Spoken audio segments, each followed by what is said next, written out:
சரியான நேரத்தில் சரியான கதை. ப்ரொகாஸ்டினேஷன் அப்படிங்கிற விஷயம் தள்ளி போடுறது. இப்போ செய்ய வேண்டிய விஷயத்த அப்புறம் செஞ்சுக்கலாம், இன்றைக்கி செய்ய வேண்டிய விஷயத்த நாளைக்கு செஞ்சுக்கலாம், நம்மளோட வேலையை நம்ம தள்ளி போடுறது. இந்த ப்ரொகாஸ்டினேஷன்றதை எல்லாரும் ஒரு வியாதியாக பார்க்குறாங்க. அதை எப்படி பார்க்கணும்னு நான் சொல்கிறேன், இந்த கதையை கேளுங்க.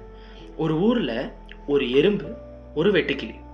இந்த எறும்பு குளிர்காலம் வரப்போகுதுன்னு சொல்லி சாப்பாடு சேகரிச்சுக்கிட்டு இருக்கு.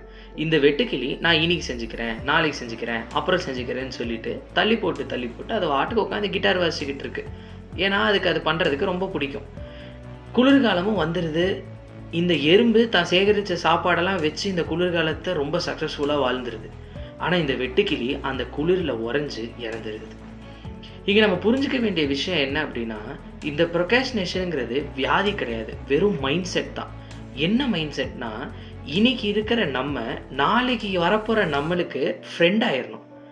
நாளைக்கு வரப்போகிற நான் சந்தோஷமாக இருக்கணும்னா இன்னைக்கு இருக்கிற நான் வேலை பார்க்கணும் அப்படிங்கிற மைண்ட் செட் என்னைக்கு நம்மளுக்கு வருதோ அப்போ இந்த ப்ரொகாஸ்டினேஷனுங்கிற வியாதி வெறும் மைண்ட் செட்டாக மாறிடும். இந்த மைண்ட் செட்டை கொண்டு வாங்க, உங்களோட எல்லா பிரச்சனையும் தீர்ந்துடும். சரியான நேரத்தில் சரியான கதை. நாளைக்கு பார்க்கலாம்.